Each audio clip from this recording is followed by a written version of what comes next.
क्या आपने कभी सोचा है कि भारत का वो समय कैसा रहा होगा जब इंसान पहली बार मंत्र बोल रहा था, नदी को मां मानता था और अग्नि को देवता? आज हम बात करेंगे वैदिक भारत की, एक ऐसे युग की जिसने भारत की पहचान गढ़ी।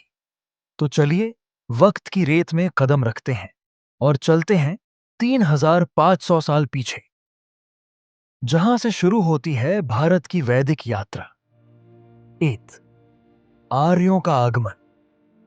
कौन थे ये लोग? सबसे पहले आर्य कौन थे और कहां से आए थे? कुछ इतिहासकार मानते हैं कि वे मध्य एशिया से आए, संस्कृत भाषा बोलते थे, घोड़े पर चलते थे और अपने साथ लाए थे ऋग्वेद जैसे अद्भुत ज्ञान के ग्रंथ। धीरे धीरे वे बस गए सरस्वती और सिंधु नदी के आसपास। दो ऋग्वैदिक काल, नदी, मंत्र और यज्ञ। ऋग्वैदिक काल की बात करें 1500 ईसा पूर्व से 1000 ईसा पूर्व, तो ये युग था जब जीवन की धुरी थी नदी, गाय और यज्ञ। लोग खेती करते थे, गाय को धन मानते थे और देवताओं को प्रसन्न करने के लिए यज्ञ करते थे। ऋग्वेद में इंद्र, अग्नि, वरुण जैसे देवताओं की पूजा होती थी। ये सिर्फ पूजा नहीं थी, इन मंत्रों में मौसम, विज्ञान और दर्शन की समझ छिपी थी। 3 उत्तर वैदिक काल। बढ़ती बस्ती, बढ़ता ज्ञान, फिर आता है उत्तर वैदिक काल। 1000 ईसा पूर्व से 600 ईसा पूर्व। अब आर्य आगे बढ़े गंगा यमुना के मैदानों की ओर। खेती में उन्नति हुई, लोहा उपयोग में आने लगा और गांव बन गए नगर। यही वो दौर था जब महाजन पद अस्तित्व में आने लगे और धीरे धीरे वर्ण व्यवस्था कठोर होने लगी। 4 शिक्षा और विज्ञान।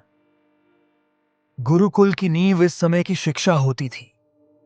गुरुकुलों में बिना फीस, गुरु के आश्रम में रहकर विद्यार्थी सीखते थे वेद, गणित, खगोल शास्त्र और नीति, पंचांग, नक्षत्र, संवत्सर, इन सब की गणना की जाती थी। लोग जौ, चावल, दूध और घी खाते थे और पहनते थे बिना सिले कपड़े, जैसे आज की धोती और साड़ी। धर्म और दर्शन। यज्ञ से उपनिषद तक वैदिक धर्म था, कर्मकांड आधारित। हर अवसर पर यज्ञ होते, विवाह, युद्ध, वर्षा, सब कुछ मंत्रों से जुड़ा था। लेकिन फिर कई लोगों ने सवाल उठाए, क्या यज्ञ ही सब कुछ है? क्या आत्मा और ब्रह्म से बड़ा कोई ज्ञान नहीं? यहीं से शुरू हुआ उपनिषदों का दौर, जहां बात हुई आत्मा, मोक्ष और ब्रह्म ज्ञान की। 6 निष्कर्ष। वैदिक भारत की विरासत। तो दोस्तों, वैदिक भारत कोई साधारण युग नहीं था। यह वो समय था जब भारत ने सीखा कैसे सोचना है, कैसे समाज बनाना है और कैसे जीना है। हमारी भाषा, धर्म, विज्ञान, यहां तक कि राजनीति की जड़ें साथ यहीं से निकली हैं।